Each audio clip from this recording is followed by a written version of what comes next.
En el día justamente donde se conmemora el maltrato, la lucha contra el maltrato y abuso sexual hacia niñas y adolescentes. Bueno, se conoció en las últimas horas el informe del CIPEA, pero queremos desgranar un poco más sobre cuáles son las implicancias. Un informe que año a año, desde que se presentó por allá por 2011, viene manteniéndose una tendencia creciente en las situaciones de violencias que sufre bueno, las infancias y las adolescencias. Y para hablar de este tema estamos recibiendo con muchísimo gusto a Magdalena García, que es psiquiatra de niños y adolescentes y además está en el CIPIAB, que el Sistema Integral, siempre lo tengo que mirar porque es largo, ¿no? Sí, es largo. Sistema Integral de Protección a la Infancia y la Adolescencia contra la Violencia. Magdalena, un gusto enorme que estés con nosotros esta mañana. Igualmente, gracias por esta instancia. Por favor, realmente asusta, o por lo menos lo digo yo a nivel personal, que año a año se siga incrementando el número de situaciones de violencia. Este año además con es decir, donde un poquito más de la mayoría afecta a niñas y mujeres, y que además se ha corrido la edad. Antes era de 6 a 12, ahora de 13 a 17, el grupo como más numeroso, más afectado. Es decir, si tuvieras que decir una primera lectura de los datos que se presentaron, más allá de que los conocimos en las últimas horas.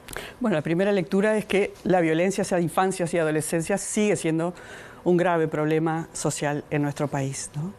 Y que comprenderla implica comprender que detrás de cada una de estas situaciones de violencia de distinto tipo subyacen violencias, una cadena de violencias, está estructuralmente instaladas, decimos, ¿no? La violencia de necesidades básicas insatisfechas, la violencia cultural de relaciones interpersonales basadas en el poder, en el sometimiento del más débil, del más vulnerable, por razones de edad, y es la violencia de generaciones, por razones de sexo, es la violencia de género, por razones étnicas, por razones de menos capacidad, la violencia hacia las personas con discapacidad, bueno, en edad debí decir ancianos también, ¿no? Pero niños y niñas son un foco de vulneración extrema, ¿no? Donde vemos esa franja etaria, niños, niñas y adolescentes que son los cachorros humanos. Claro. Que están en nuestras manos y que dependen de nosotros para la sobrevivencia y que tenemos que cuidar y que venimos diseñados biológicamente para cuidarlos, ¿no?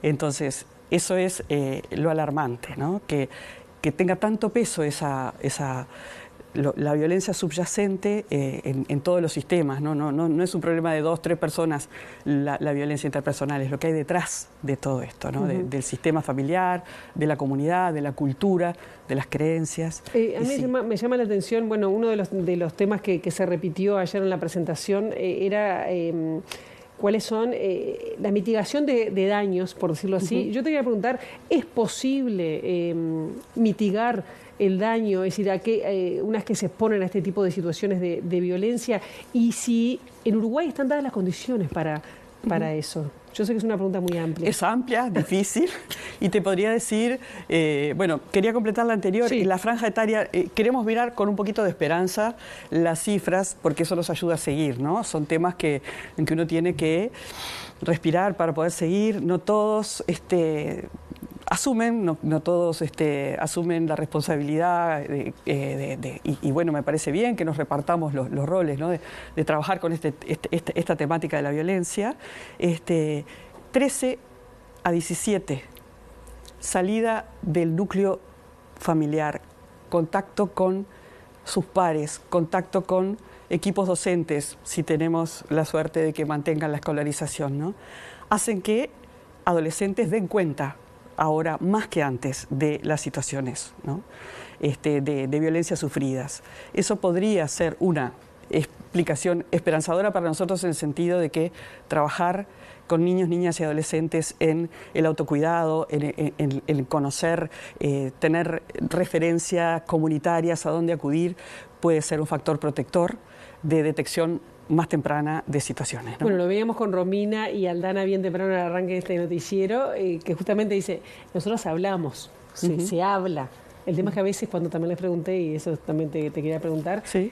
¿saben por dónde? ¿Saben a quién consultar? ¿Cuáles son las rutas de salida? Ahí Y se está. quedan callados. Ahí está.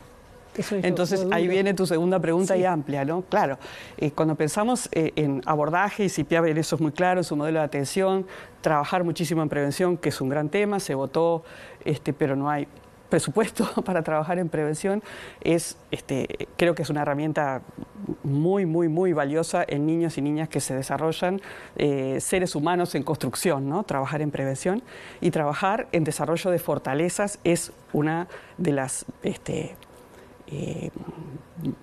factores más protectores, ¿no? Desarrollar una serie de capacidades en niños y niñas que muchas tienen que ver con poder identificar a quién recurrir, poder dar cuenta de lo que les pasa, es una, ¿no? Y mitigar, decías tú, ¿no? Mitigar... mitigar una vez que el daño está hecho. Una ¿no? vez que el daño está hecho, ¿no? Adelantarnos sería lo mejor. Una vez que el daño está hecho, bueno, cuanto antes se detecte, y desde CIPIAB el modelo es eso, prevenir, detectar oportunamente, ¿no? Intervenir de la mejor manera y estamos quedando cortos en el siguiente escalón, que es reparar el daño y realizar el seguimiento, ¿no? Entonces, reparar el daño implica mucho más que un abordaje, como a veces se puede pensar, psicoterapéutico. Implica que si no está escolarizado, se escolarice, que si no tiene las necesidades básicas satisfechas, las tenga, que si hay una situación intrafamiliar que no se resuelto, se resuelva.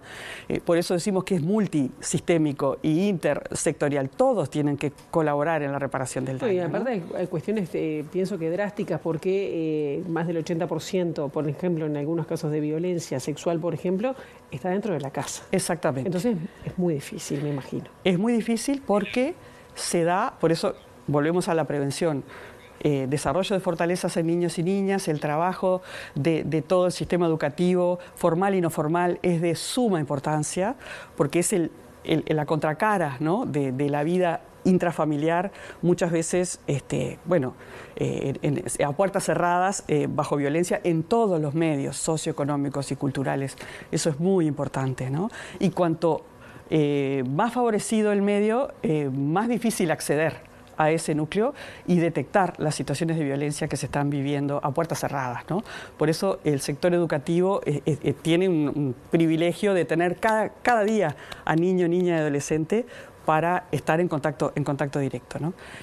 Pero bueno, esta dificultad de lo intrafamiliar, que intentamos mitigarla desde el compromiso comunitario, ¿no? Docentes, educadores, vecinos, tías, madrinas, todos quienes somos parte de la comunidad, de la tribu, ¿no? Como dice el proverbio africano, para criar a un niño, para proteger a un niño se necesita de toda la aldea, de toda la comunidad, ¿no? Cada uno en su lugar.